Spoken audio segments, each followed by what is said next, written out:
just a baby. Hello guys, this is the Orion 3000, a gaming machine made mini, just like its much bigger brothers, the 5000 and 7000, but taking up a little bit less airspace. And we know what that means, more room for monitors.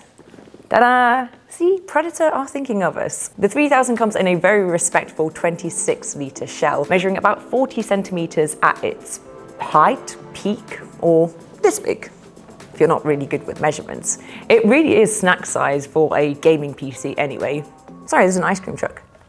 And it looks exactly like its bigger bros with the tempered glass side panel and RGB, all of it, and their signature frost blade fans. There's something about it being smaller that just looks really cute to me. That's not the right word. You're strong and powerful just like the rest of them, but also, aw. I actually do love it. It feels way less invasive on your desk space. I recently had to upgrade to an L-shaped desk at home because one big PC, one monitor, and one laptop are apparently too much for a single desk, and I have a few little knickknacks as well. But this feels more like a friendly companion to your gaming session and not like the star of the show.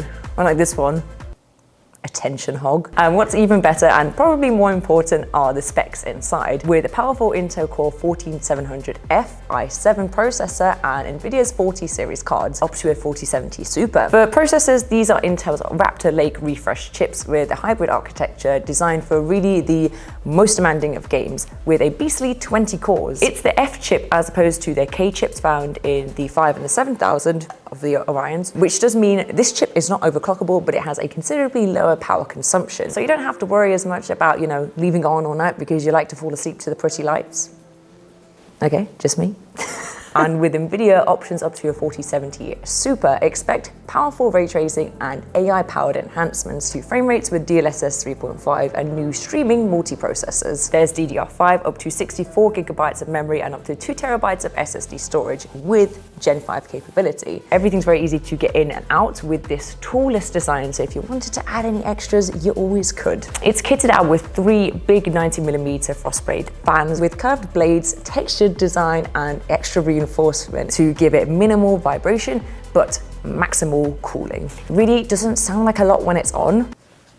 This is after gaming, which is impressive for such a compact frame. And you have RGB the whole way, which you can customize in the dedicated Predator Sense app, along with any system monitoring and fan speeds. There's really a lot to play around with there. For audio, it comes with DTS-X Ultra for spatial surround sound, whether you're using speakers or a headset, and we have ports aplenty. And a nifty little USB hub and jack access at the front as well. Now, gaming. This little rig I have here has the 14700 i7 chip with the 4060, which is the lower end of the cards here, and 16 gigabytes of RAM, again, lower end of the memory. So this really comes in at the lower end of its capabilities, and it reflects in the pricing. This price is around 1200. It ranges from around 1000 up to 1600 at the time of me recording this. And I mean, for a plug and play pre-built that comes equipped with all of Predator's custom cooling, the toolless design, and just all the RGB that looks very premium, I think this is a really good option.